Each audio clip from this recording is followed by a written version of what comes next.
Salut, ici JC Desjardins, puis aujourd'hui, je vais essayer de relever un petit défi. Transformer une cour à vent, mais pas en tant que propriétaire, en tant que locataire. Et ça, en 48 heures. Je m'explique. J'ai vendu ma maison récemment parce que ça a l'air qu'il y a vraiment beaucoup trop de monde qui veulent payer trop cher pour 4 murs et temps-ci. Puis là, je me loue un appartement en attendant de me construire en campagne. Pendant ma visite, la proprio m'avait dit qu'il y avait un petit bout de terrain en avant qui faisait partie de mon bail de location. Fait que j'ai demandé si je pouvais faire un petit jardin, puis elle était d'accord. Donc, tout de suite, ça a vraiment donné beaucoup de points à cet appart-là. Fait que là, quelques mois plus tard, je suis ici. Aujourd'hui, j'y ai reparlé en voulant y expliquer un peu ce que j'allais faire, puis à ma grande surprise, elle m'a dit « T'as carte blanche. » Carte blanche? Carte blanche. T'as mon petit carte blanche. Carte blanche. Carte blanche. J'espère qu'elle ne regrettera pas son choix parce que j'ai tendance à faire dans l'exagération des fois. Donc, l'espace, disons, initialement défini, c'était ceci. Grosso modo. Mais le reste de la devanture avait quand même pas mal de potentiel. Ça, c'est mon bout de stationnement qu'on voit plus vraiment. On va aller donner un petit peu d'amour à tout ça. J'ai commencé par aller chercher des roches à mon ancienne maison que j'avais autour de mon étang puis devant ma haie. J'ai fait 3 voyages finalement, j'en avais plus que je pensais. J'ai aussi récupéré des dalles que j'avais dans ma cour pour faire un espace pour mettre les bacs de poubelle au chemin. J'ai récupéré de la gravelle qu'il y avait en dessous des dalles, tout tant qu'à faire. J'ai commencé par passer le pic pour ameublir la section enlevée puis remonter la terre que j'allais répartir dans une terrasse juste en haut. Une fois la gravelle nivelée puis les dalles placées, j'ai placé d'autres roches pour délimiter l'espace puis retenir la petite terrasse du haut.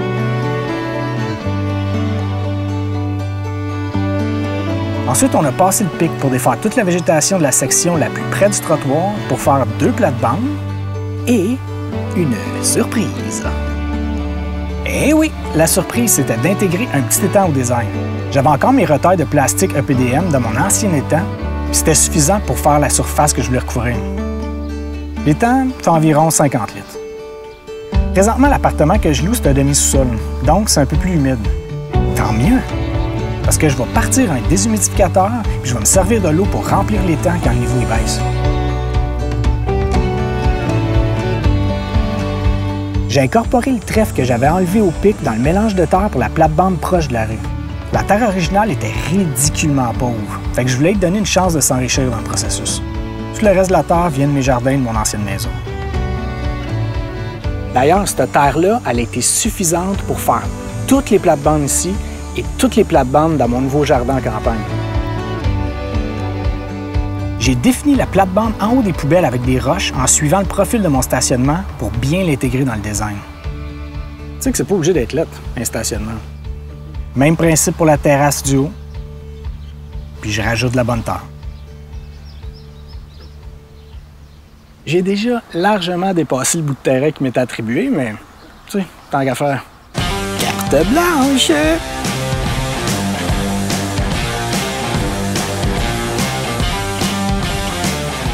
Next, la petite clôture qui va ajouter une barrière psychologique entre le trottoir et le terrain.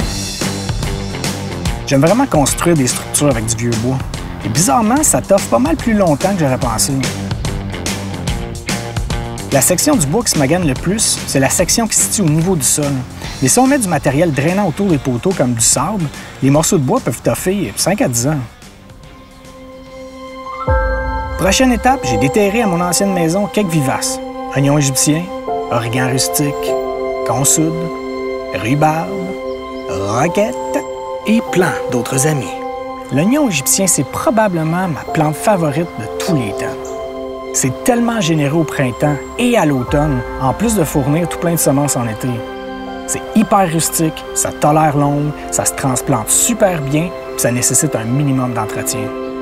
Les tiges peuvent être utilisées pour des soupes, les bulbes pour replanter au jardin, puis les bulbes soit replantés directement au jardin ou à consommer. Ce que je conseille pas vraiment. La partie intéressante, c'est la tige quand elle est rendue tendre au printemps puis à l'automne. Finalement, ma soupe était pas mal dégueu, mais c'est vraiment de ma faute. J'ai essayé de tout mettre le paquet dans la même casserole. C'était un petit peu oignon égyptien overload. Je suis aussi parti avec tous mes plants d'oseille. Ça rajoute tellement un bon petit goût acidulé dans une salade.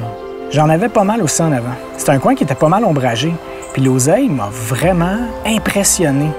Les plants n'étaient pas aussi gros que ceux au soleil, mais par contre, ils étaient moins vite à monter en graines, ce qui est intéressant pour avoir de l'oseille tendre plus longtemps. Même chose pour la roquette sauvage, ça part. De retour à l'appart, on a commencé à planter des trucs que j'avais déjà en pot. Certaines plantes aussi qui vont rester en pot pour l'été et que je vais rentrer cet hiver. Comme mon beau plant de laurier sauce, puis le petit figuier. J'ai eu de la misère avec le trou pour un des plants d'avocat parce qu'il y avait une grosse racine d'un ancien arbre. Mais avec mon ami le pic, j'ai réussi à le faire tout juste assez profond pour pas que ça aille trop lettre. Si t'as pas déjà un pic, va t'en acheter un. Sincèrement, c'est le meilleur ami du jardinier, surtout quand t'as de la terre un peu récalcitrante à te tempérer. 3 petites ciboulettes, un horrible plant de Wonderberry, qui était pas la décision du siècle, mais que j'avais trop de peine à tuer, puis une rhubarbe sympathique. Pour le chemin, rien de plus simple. J'étale du carton à grandeur, je le mouille pour le garder en place, puis ensuite je le couvre avec du paille que le voisin m'a offert parce qu'il tripait trop à me voir faire la transformation du terrain. Je trouve ça intense à quel point c'est contagieux le jardinage. C'est fou à quel point on dirait que ça soude un quartier. J'ai ensuite fait une autre plate-bande en arrière des supports à tomates que les proprios s'étaient fait quelques semaines auparavant.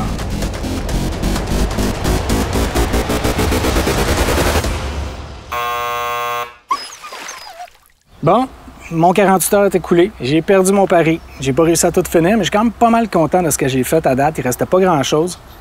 Mais tant qu'avoir perdu mon pari, je pense que... Je pense pas m'étendre encore plus. Donc, j'ai fait une petite structure de bois pour faire grimper les tomates. J'aime bien cette technique-là, parce que ça demande pas grand-chose, puis au final, c'est plus solide que les genres de cerceaux de métal qui finissent toujours par succomber au poids des tomates vers la fin de l'été. Là, c'est juste une corde attachée à un poteau qu'on rentre dans le sol avec un piquet.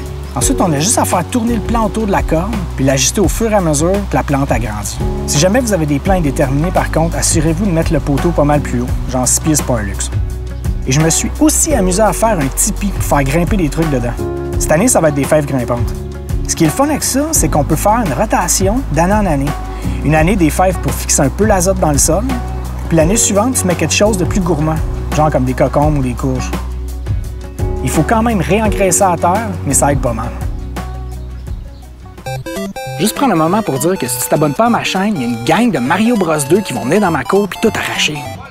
Moi, j'aimerais ça voir Mario déraciner tous tes légumes. Ferme ta gueule, pas abonne-toi. OK, monsieur. Bref, j'ai rajouté de la bonne terre de mon ancienne maison avec un peu de compost. Planté 2 talles d'origan rustique, de la belle oseille, puis des bulbes d'oignons égyptiens. J'ai aussi planté un plant de Schisandra chinensis qui va éventuellement pouvoir grimper dans la clôture à partir de l'année prochaine. J'ai ressorti le bois pour faire une autre barrière. Ça aide à délimiter le chemin. Je trouve que c'est harmonieux dans le petit passage. Je trouve tellement que les vieilles branches mortes, c'est fun à travailler. Vu que c'est jamais vraiment droit, faut jouer un petit peu à Tetris pour les faire fitter. Quelques petites roches de l'autre côté. Une autre série de roches du côté de la barrière. 2 petites consos d'emprime dans la plate-bande en face.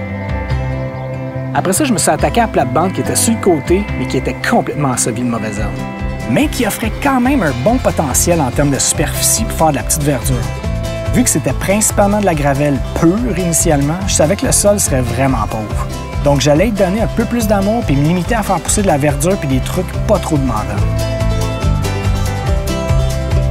J'ai planté toute ma roquette sauvage au début de cette plate-bande-là. J'en ai des tonnes, ça va être bon. Puis de l'oseille à la fin de la plate-bande. Pour la section du milieu, j'ai mesuré la distance puis j'avais 8 trucs que je voulais semer. Donc je l'ai également divisé en 8 parcelles en plaçant les bouts de bois pour délimiter. Fait qu'il restait plus qu'à semer tout ça. Laissez juste la semence pénétrer dans le sol en dérangeant à peine avec un râteau pour arroser le tout. Ici, une petite page de coriandre. À droite, quelques rangées de betteraves. Puis les fèves grimpantes à la base du tipi. La plate-bande la plus proche de la rue avait besoin de se faire brasser un petit peu plus pour avoir plus de terre meuble en profondeur. J'ai rajouté du compost puis de la bonne terre par-dessus ça. Semé des petites fèves, des carottes, de la pios americana à base de la clôture et resplouche de l'eau. Les proprios avaient commandé un arbre à la ville de Longueuil. Donc j'ai fait un trou pour pouvoir l'accueillir. Quand la ville va peut-être, un jour, la livrer. Tu sais, le gouvernement, pas nécessairement de faire rire. Je voulais faire son petit endroit puis l'inclure à une nouvelle plate-bande. Un autre chemin avec la même méthode que précédemment, qui accroche, puis le tour est joué. Juste à côté, il y avait une très triste Annabelle qui manquait beaucoup d'amour, perdue dans les mauvaises herbes. Donc, j'ai tout retiré ce qu'il y avait autour, rajouté de la bonne terre, j'ai donné quelques amis, des émerocales, puis une console. Oui, je suis très au courant qu'il y a beaucoup trop de plantes pour un endroit aussi petit, mais moi, ça me fait toujours rire quand je vois les jeunes pousser par après. Puis comme mon grand-père, il disait, « Mais ça, c'est pas de longueur, tu sais! » Une bonne nouvelle, il y avait un nid de guêpes à côté d'où je travaillais. Ça veut dire tout plein de pollinisateurs. Parce que la majorité des guêpes qui sortent, c'est des mâles, puis ils n'ont même pas de dard. C'est la femelle, la meurtrière. Puis tant qu'à faire, il y avait un autre bout de terrain inexploité qui était principalement de la gravelle. On donnait de l'amour à Zosie. J'ai commencé par tout enlever à mauvaise herbe puis fluffer tout ça. Ensuite, j'ai refait le profil de la gouttière avec les dalles qui traînaient à côté pour que l'eau coule plus loin au lieu de revenir vers la maison. Puis j'ai fini avec d'autres pierres de muret pour séparer cette section-là de la section à planter. Ça m'énervait de ne pas avoir de bordure pour les deux nouvelles plates-bandes. Fait que j'ai sorti les outils pour faire deux nouvelles petites clôtures. Je trouve que ça fait cute avec les 45 degrés sur les morceaux de bois pour les coins. L'avantage aussi d'avoir des clôtures, c'est que ça fait une protection pour tes jardins afin d'éviter que ton tuyau ou ta hausse décalisse tout. De retour à l'autre plate-bande, j'ai mis la terre de mes anciens jardins qui me restaient, puis le restant du compost que j'avais sous la main. Après ça, j'ai semé d'autres trucs, encore une fois des plants qui ne demandent vraiment pas beaucoup de nutriments. À partir de ce moment-là, j'ai juste apporté quelques touches finales ici et là en nettoyant un peu, mais le lendemain, j'ai décidé d'ajouter une touche un peu plus personnelle à mon jardin. J'avais vu quelques morceaux de bois qui traînaient à terre la veille, puis de manière peut-être désagencée, fait que j'ai l'idée de faire une sculpture. J'ai dû un peu modifier mon approche pendant la réalisation parce que certains morceaux étaient un peu plus funky que je pensais. Puis j'ai pas réussi à tout faire rentrer dans le cadre de l'image parce que ma sculpture était trop haute. Donc au final, c'est pas clair exactement c'est quoi, mais on va dire que c'est un genre de bouc gardien des jardins avec un sceptre magique. J'en ai d'ailleurs profité pour apposer mon ancien panneau d'espace pour la vie. Bon, c'est de la triche parce que c'est pas la même adresse, mais je m'en calisse. C'est le même gars. Comment ça m'a coûté pour tout ça? Un gros 15$ pour les plantes aquatiques. Tout le reste, je l'avais. Bon, là, c'est sûr, il y en a qui vont me dire « Ouais, mais tiens, nous autres, chez nous, on n'a pas des matériaux, tout ça. » Mais moi, j'ai jamais vraiment acheté ces matériaux-là. C'est au fil du temps, j'ai accumulé des roches que j'allais chercher dans le bois. Même chose pour des bâtons, soit sur mon terrain directement, des arbres qui mouraient, ou bien du bois que j'allais chercher en forêt. Mais en faisant attention de prendre juste un morceau ici et là pour laisser à la forêt son carbone puis laisser de la nourriture pour les champignons. La terre, je l'ai principalement conçue avec de la paille et des feuilles mortes qui se sont décomposées au fil du temps. Donc oui, je pense que c'est possible de faire un petit aménagement en appartement, même quand on n'est pas propriétaire. Il suffit juste de demander. Puis qui sait, vous pourriez être vraiment surpris.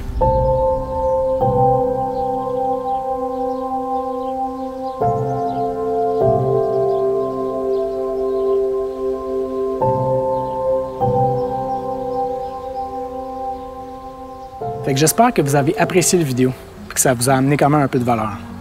Fait qu'en attendant le prochain, d'ici ce temps-là, fermez vos TV, fermez vos radios, fermez vos journaux.